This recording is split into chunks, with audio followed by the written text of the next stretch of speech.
Hey everybody, welcome back to my channel where I help you become a better artist. So today's lesson is all about texturing, how to texture your sketches with the minimal amount of tools possible. So I'm going to show you what I'm using here and then I'm going to explain to you the pictures or the drawings that you see in front of you. So first of all, I have a trusty 4B pencil and then I have a black Prismacolor to get the super dark darks of my drawings. And then I have my trusty eraser. Now the eraser is going to be used sparingly, if at all. I don't like using the eraser. I am at the firm belief that if you use the eraser too much, you end up designing by eraser instead of your pencil, and you definitely don't want that. Okay, so let's jump right into today's lesson. Now, you probably saw in the thumbnail a bunch of different animal sketches, and I'm going to show you the raw version of those before they were scanned in and put in Photoshop.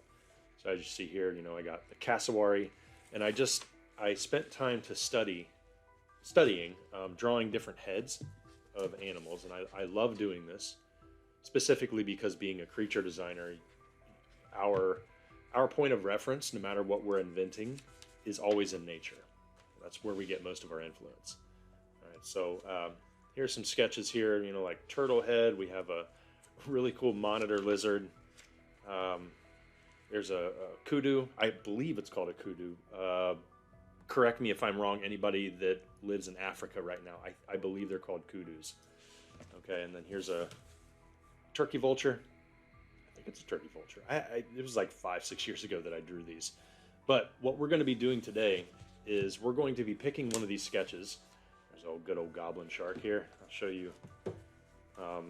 You can see it upright. All right, goblin sharks are crazy. It's almost like evolution forgot to do stuff with it. Okay, and then you have your typical eel here. I'm going to show you how I achieved these textures. Now, I just want to give a disclaimer that those of you listening right now and you're frustrated with your sketches not being able to look realistic, I can assure you that the underlying problem probably is that you're not laying a good foundation down as far as shading goes. All right, in my last couple videos, I explained how to shade. So what I'm going to do is I'm going to show you full circle by shading and also adding texture to it. Now, the creature that I'm going to pick to do that with is this good old lizard here. So you can see that there's different types of texture. There's wrinkly skin, we have scales, we have, I guess you can call them spikes. It's just armor. And there's different types of scales and skin and armor all mixed together.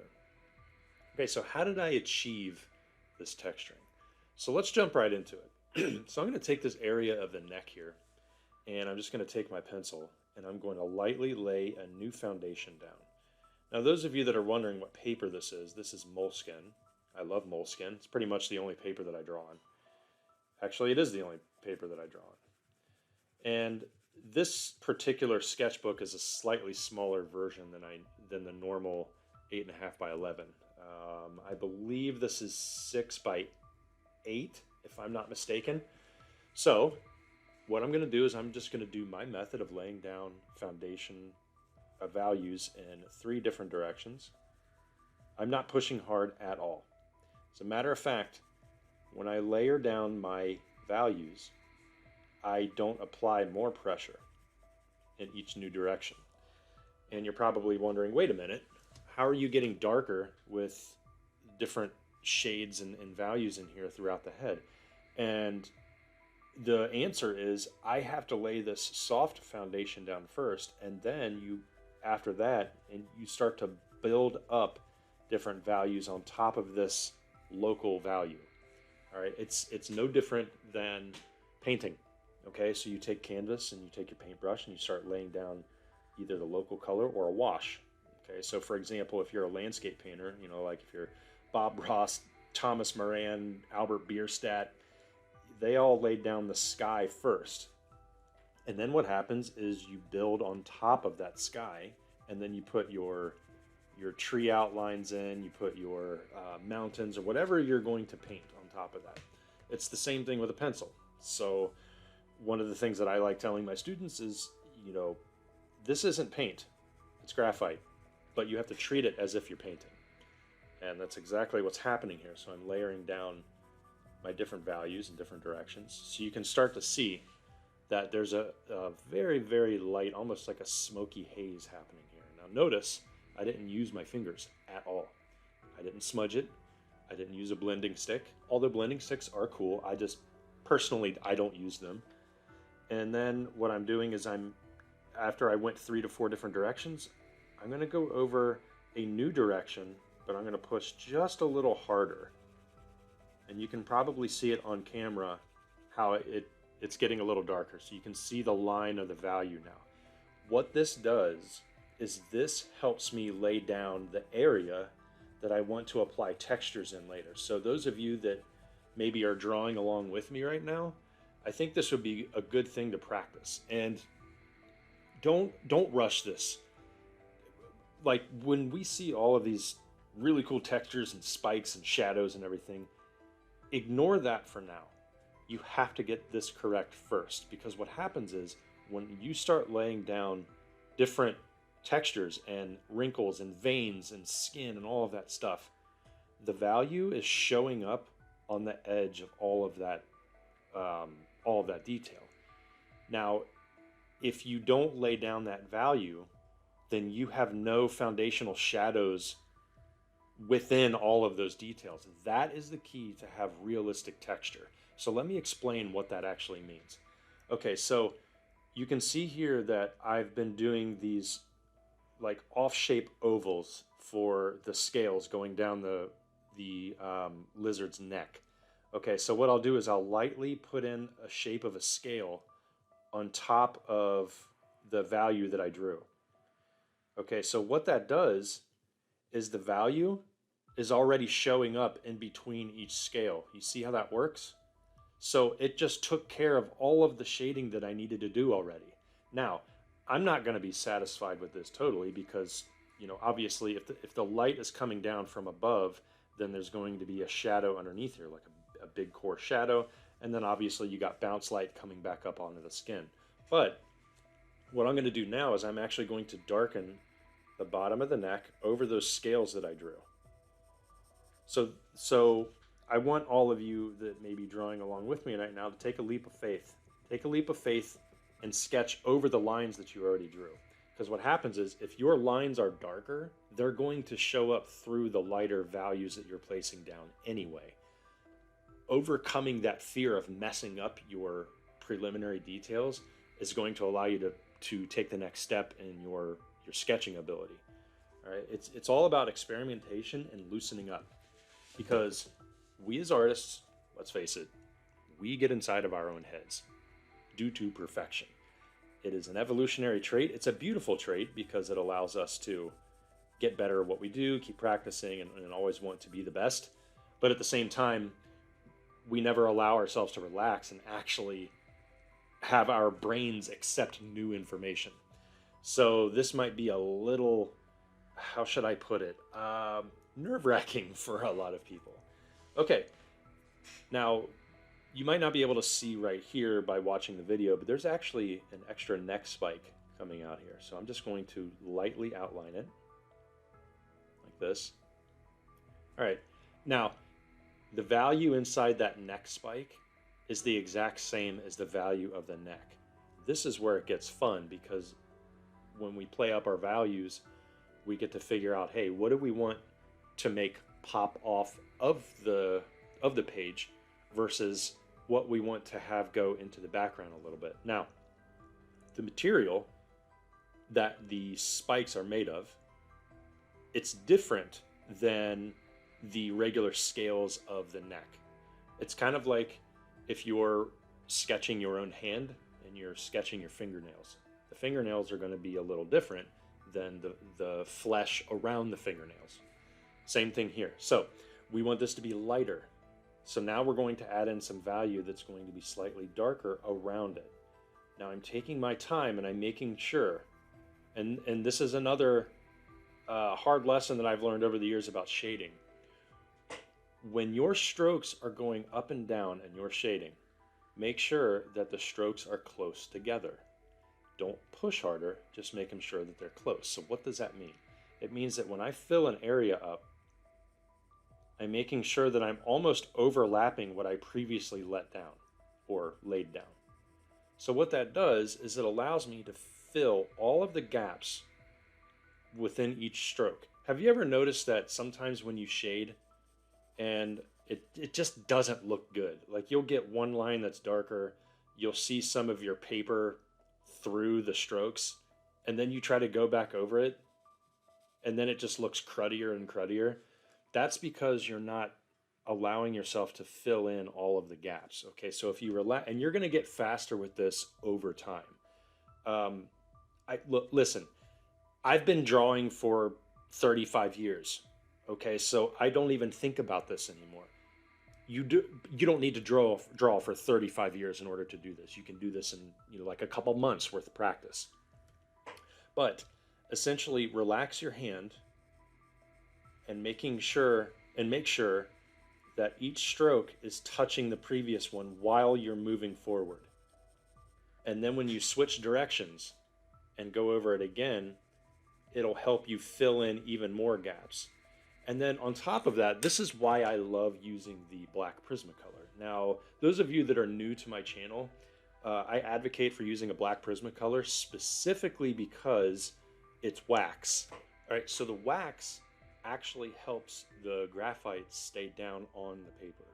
So I get asked a lot, like, how do I keep my drawings so clean?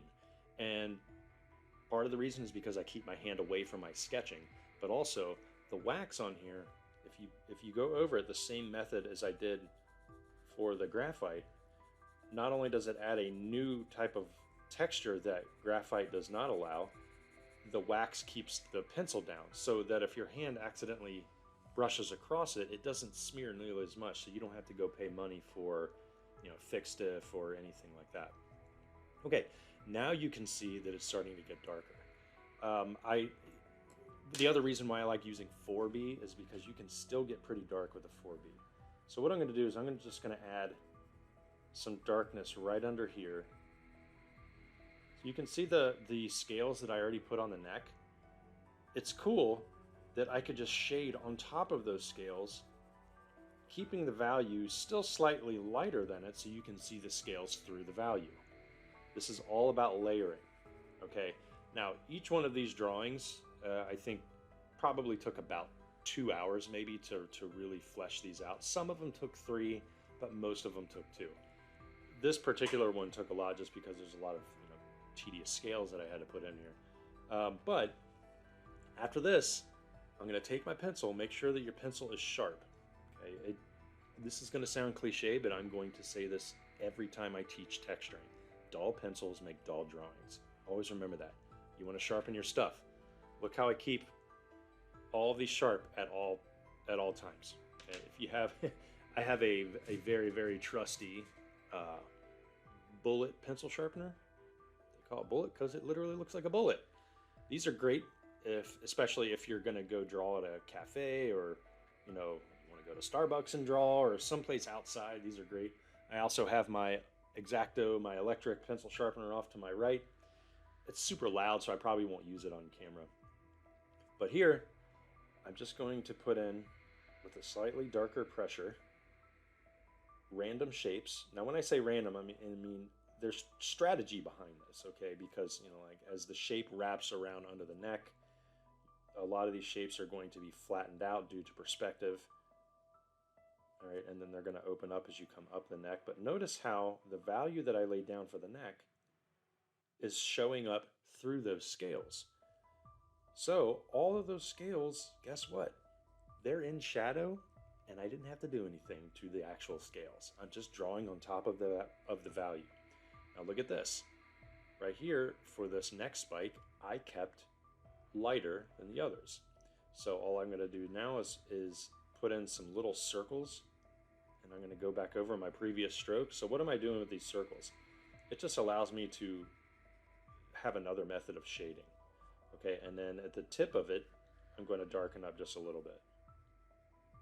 The reason I'm darkening up the tip is because whenever you have something sharp, a tooth, tentacle, a spike on a creature, and you have a lighter value around that area, the tip of it sometimes gets lost, especially if you don't have a sharp pencil and you can't really outline everything nicely and it looks kind of dull and it's blending in with everything.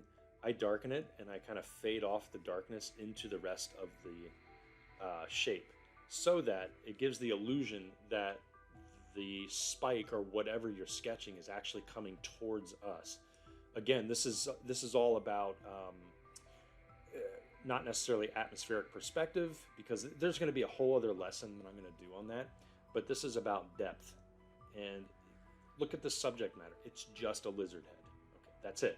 There's no background, there's no jungle, there's no dirt, animals. It's just a lizard head. But I can make that lizard head pop off.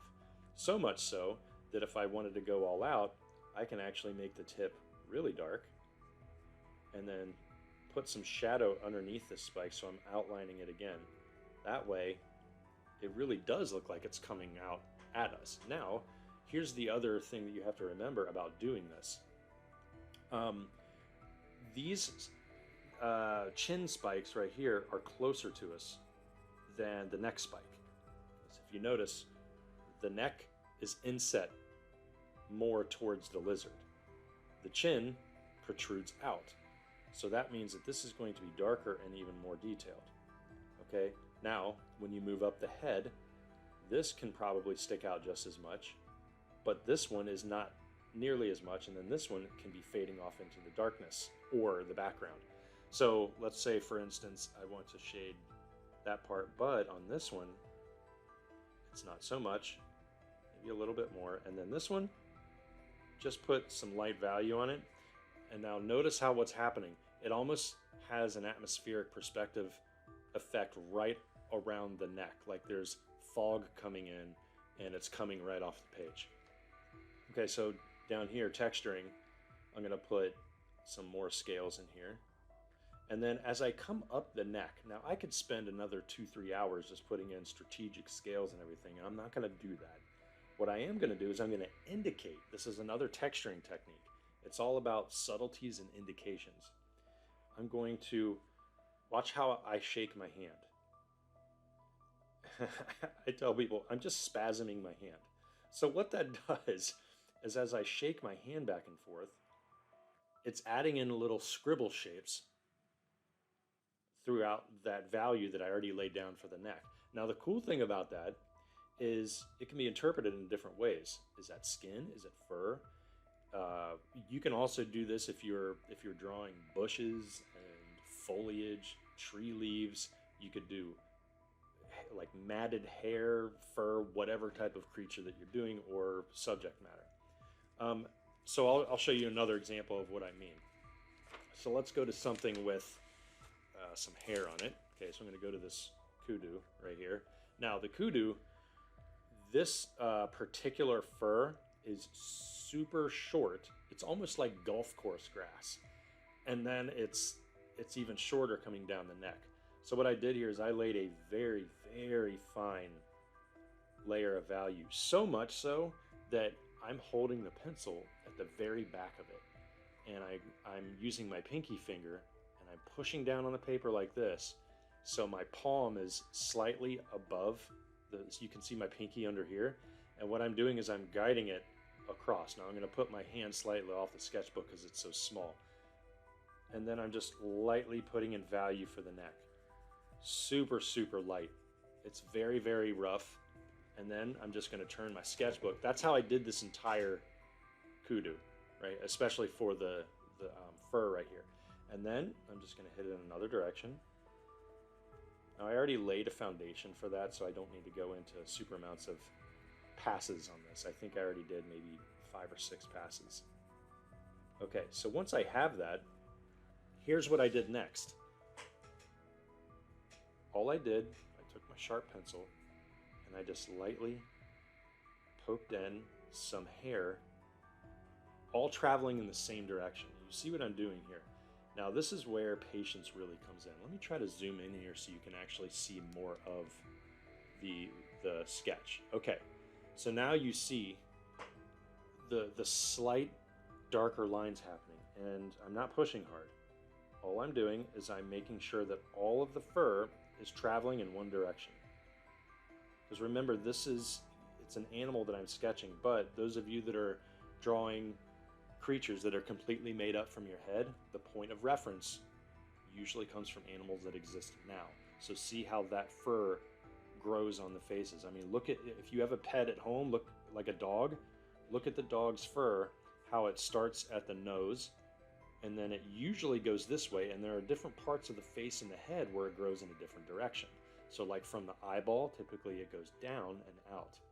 Okay, so you have to think about the bone structure underneath these. So now what I'm doing is as I'm going out.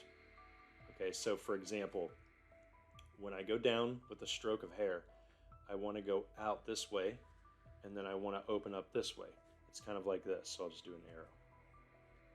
Okay, like this, and then everywhere in between, I start to turn the direction. So this is exactly what I'm doing here. I'm just turning the direction, very, very light strokes. Okay, now you wouldn't be able to lay this detail down unless that value is already established on the neck. All right, so once you do this, you do it enough, like this. So let's go down here on the neck. Okay, now here's another really fun thing to do. Once you have the fur established, you can go back over the layering and kind of add some that are going different directions. You can take your 4B, or you can take a black Prismacolor, and then you can put shadow of where muscle tone is happening underneath the skin and fur. Like, so for example, you can see the shading that I did, the very slight shading of the jawline. All right, now I can darken that up a little bit. Maybe I want it to be a little bit more pronounced. Like that. Okay, so now it's going to be darker. Maybe I want some of the neck muscle to show right here. Well, I already have the fur and the foundation laid for it. So now what I can do is I can just put a very dark indication on top of the fur of where that neck muscle is going to be going down the neck. Okay, so let's say it's rolling this way, so there's going to be shadow right here. Now I need to be careful with this. Any value that I lay down on top of another set of details, I want to make sure that it fades into that. That's my next point that I want to talk about, is when you're shading and you already have stuff happening around the shading, make sure that that shading flows nicely into that previous amount of detail. This is where you can really accomplish realism, because it's a light source. Okay, so this animal is lit from above. You can see the cast shadow from the ear right down here. It's like a harsh light. Okay, you want to make sure that all surfaces have value. There's value in everything except for like speck highlighting and things of metal surfaces and hard surfaces. So you can see this line, it's pretty defined.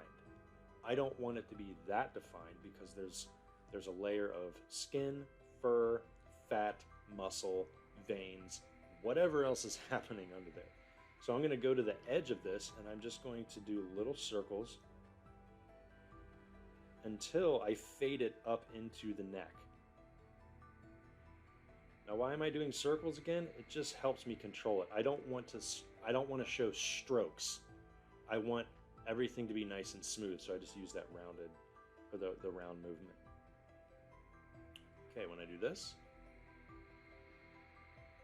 and then I'm going to go back over that little darker streak that you can kind of see here, and I'm just going to do a couple passes over it, but I'm going to extend past that line.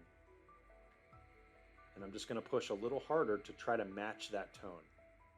And I'm going to fade that off into the neck.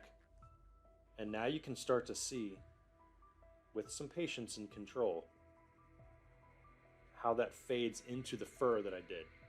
Okay, so that's one way to texture your sketches. Now, I would love to hear in the comments below what else you would like to see me texture, because there's a lot of things. There's scales, there's fur, there's let's see, wrinkles, there's veins, there's all kinds of things. So in the comments below, please tell me what you would like to see, because I really get a good sense of what artists need based on, just to tell me.